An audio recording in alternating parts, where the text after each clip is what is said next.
में कोई स्वार्थ नहीं होना चाहिए। अगर स्वार्थ है तो प्रेम नहीं है, और ऐसा संसार में देखा नहीं जाता। इसलिए मुझे लगता है प्रेम सिर्फ भगवान से किया जा सकता है। जो लोग अध्यात्म से जुड़े वो प्रेम का मतलब समझते हैं। अगर आप मुझसे एक लाइन में पूछोगे तो प्रेम की जो व्याख्याएं हैं, प्रेम की जो डेफिनेशन है, उसको बताने में महत्वपूर्ण हिस्सा है हर व्यक्ति की लाइफ का, हर इंडिविजुअल की लाइफ का अध्यात्म, जिसके जरिए एक ज़िंदगी आगे बढ़ती है, उसके इर्द गिर्द बात होना बहुत ज़रूरी है। इसी परिचर्चा को आगे बढ़ाने के लिए, इन चीज़ों पे बात करने के लिए हमारे साथ आज हैं देवी चित्रलेखा जी। बहुत बहुत स्वागत है आपका कविशाला में। बहुत बहुत धन्यवाद। आपसे बात करने का एक बहुत विशेष कारण था कि चूँकि मैं खुद एक ऐसी परिवार से बिलोंग करता हूँ जहाँ पे सालों तक कथा हुई है कि 18 साल लगभग जो 18 पुराण होते हैं वो मेरे घर पे लगातार होते रहे। उसके बाद जो 18 पुराण खत्म हो गए, फिर से मेरे जो बाबा दादी थे उन्होंने फिर से उसकी शुरुआत की, फिर से वो एक परंपरा अभी भी चल रही है जी। इन कारणों की वजह से मेरे अंदर हमेशा जिज्ञासा रही है कि जो कथावाचक होते हैं उनकी कहानी एक होता है। जब व्यास जी ने ग्रंथ लिखा, वो एक बृहद पूरी दुनिया उन्होंने एक ग्रंथ के अंदर समा दी कि वो जो कहानियाँ, वो जो उस किताब के जरिए, उस ग्रंथ के जरिए जो हिस्से हैं, जो विचार हैं, लोगों तक पहुँचते हैं। तो उन विचारों के पीछे की क्या कहानी है वो लोगों तक पहुँचनी बहुत ज़रूरी है। शुरुआत हम वहीं से करते हैं कि आपकी क्या यात्रा है, आपकी कथा लोगों तक पहुँचती है, आपके जरिए आपके विचार, आपकी जो आप जिस तरीके से सामाजिक चीज़ों से लोगों की हेल्प करते हैं वो लोगों तक पहुँचते हैं। लेकिन आपकी क्या कहानी है, कहाँ से बिलोंग करते हैं आप, कथा में क्यों रुझान आया आपका, क्या कारण थे? कथा ये जो वर्टिकल है कि कथावाचक होना, एक अपने आप में सोचना कि मेरे परिवार में नहीं है, जो हम लोग भी ब्राह्मण परिवार से बिलोंग करते हैं लेकिन वहाँ पे कोई नहीं है, हम लोग बाहर से उनको बुलाते हैं, और वो तो ये जानकारी लोगों तक पहुँचनी बहुत ज़रूरी है। सबसे पहले तो बहुत बहुत धन्यवाद मुझे कविशाला में बुलाने के लिए। मैंने आपको ऑफलाइन भी बोला, मुझे नाम बहुत सुंदर और बहुत प्यारा लगा। रही बात आपने जो क्वेश्चन किया कि कैसे इस तरफ रुझान आया, तो जैसा आपने बताया ना कि आपके परिवार में पुराणों की कथाएं होती आई हैं, तो जब एक बच्चा देखता है कि मेरे परिवार के लोग, बड़े लोग जिनको हम अपना आदर्श मानते हैं, वो जब इस काम में इतना इन्वॉल्व हो रहे हैं कि 18 पुराणों की कथा हो रही है, तो अपने आप आपके मन में इंटरेस्ट जागेगा, जिज्ञासा जागेगी, आप क्यूरियस होंगे कि क्यों, मतलब ऐसा इसमें क्या है जो ये लोग अपना टाइम दे रहे हैं, अपना पैसा लगा रहे हैं, अपनी हेल्थ दे रहे हैं, तो कोई तो उसमें ऐसी विशेष चीज़ होगी। तो मेरी लाइफ में भी वही घटना है। मेरे परिवार जो है वो पहले से ही बहुत भक्तिमय वातावरण में रहा, भजन भक्ति। और कहाँ से बिलोंग करती हूँ, मेरा जन्म हुआ है ब्रज में, वृंदावन के पास। तो मुझे लगता है कि अब इसके आगे कोई क्वेश्चन ही नहीं बचता। ब्रज वृंदावन में एक बच्चा जन्म लेता है तो मुझे लगता है वो जन्म लेते ही गाना बजाना नाचना उसके खून में आता है, उसके वंश परंपरा में आता है, क्योंकि वो कृष्ण की धरती है। कृष्ण नाचे, कृष्ण गाए, कृष्ण ने लोगों को आकर्षित किया, इसलिए उनका नाम कृष्ण है। तो मुझे लगता है वो जो एक बेस है, जो फाउंडेशन है, वो मुझे इसलिए प्राप्त हुई, इसलिए मिली क्योंकि मेरा जन्म ब्रज में हुआ। सेकंड, फैमिली, परिवार।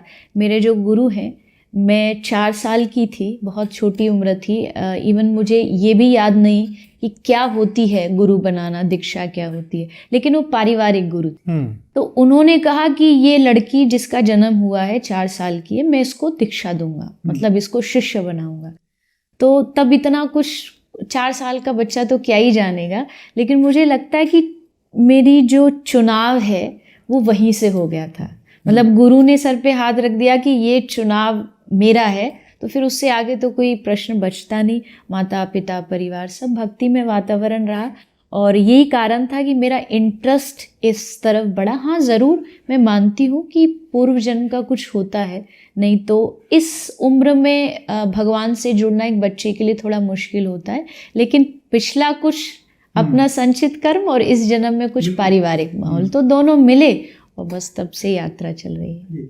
एक चूँकि जो ग्रंथ होते हैं, जो कहानियाँ होती हैं, जैसे लगभग हम सभी से प्रश्न पूछते हैं कि एक जो माध्यम क्या बनता है आप तक कथा कैसे पहुंची? आप चूंकि एक संग्रह है, एक बड़ी बड़ी श्रृंखला है, बहुत कथाएं, बहुत सारे ग्रंथ हैं, आप तक कैसे पहुंचे कि पहला कनेक्ट क्या था वो? मैं बहुत खुल के इस बात को बोलती हूँ कि जब मैंने कथा शुरू की तो मुझे भागवत की इतनी नॉलेज नहीं थी, इतना ज्ञान नहीं था, क्योंकि मैं पढ़ नहीं सकती थी। मैंने 7 साल की एज में कथा शुरू की। मैंने सिर्फ वो बोला जो मैंने लोगों से सुना या जो मेरे पेरेंट्स ने लोगों से सुन के मुझे बताया कि ये बोला जा सकता है। तो वो शुरुआत सिर्फ सुन के हुई, कलेक्शंस दूसरों के बातों का, भजनों का, चीज़ों का लिया और फिर शुरुआत की। लेकिन जैसे जैसे एज बढ़ी, उम्र बढ़ी, तो जैसे आपने कहा भागवत जो ये महापुराण है, तो तब फिर समझ आया कि नहीं, ये खेल नहीं है, ये बहुत डीप चीज़ है और मुझे इसकी पढ़ाई करनी चाहिए। तब भी मैंने पढ़ाई किसी गुरुकुल जाके या कहीं नहीं की, मैंने सेल्फ स्टडी करी।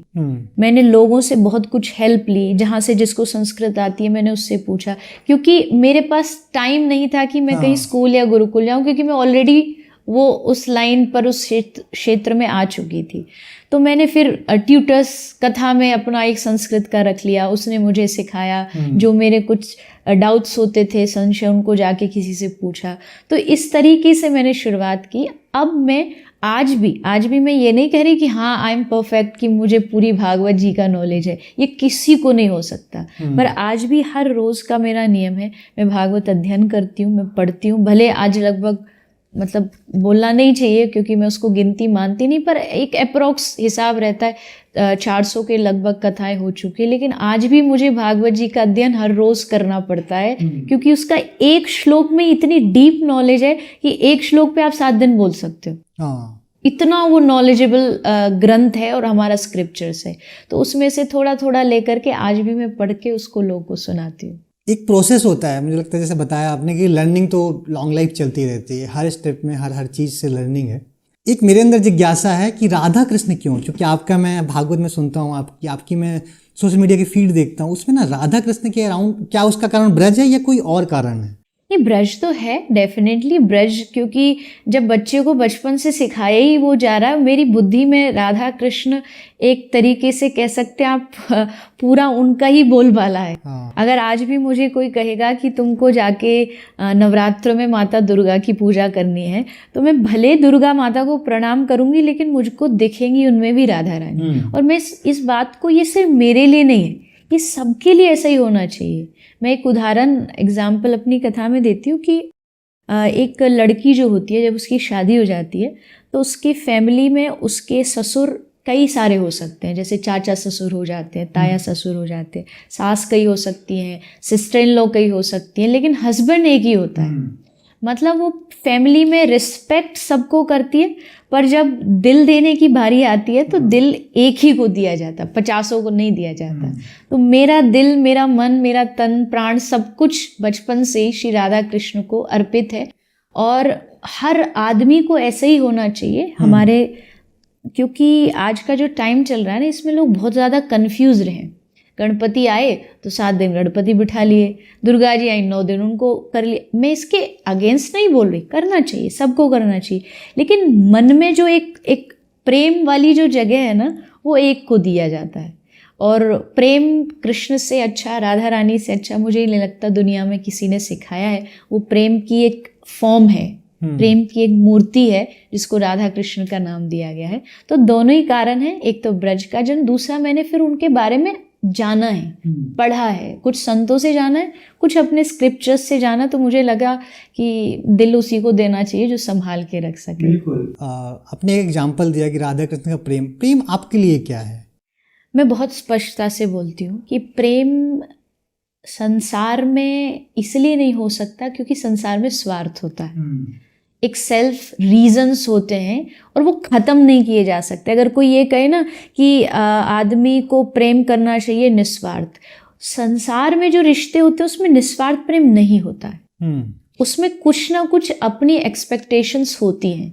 इसलिए जो निस्वार्थ प्रेम होता है वही प्रेम है। आप संसार वाली चीज़ को प्यार का नाम दे सकते हो कि भाई मैं तुमसे प्यार करता हूँ, क्योंकि प्यार में लेन देन होता है कि तू मुझे गिफ्ट ला के दे, मैं तुझे उसके बदले में दूँ, वहाँ तक ठीक है। लेकिन प्रेम में कोई स्वार्थ नहीं होना चाहिए।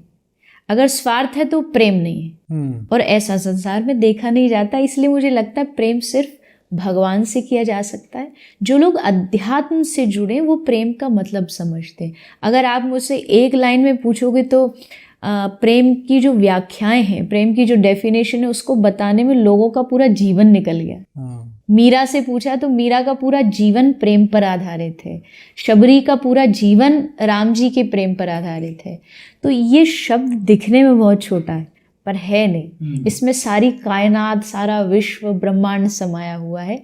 पर साधारण लोग को अगर समझना है तो जहाँ स्वार्थ ना हो, किसी भी तरीके की कोई एक्सपेक्टेशंस ना हो, वहाँ प्रेम होता है।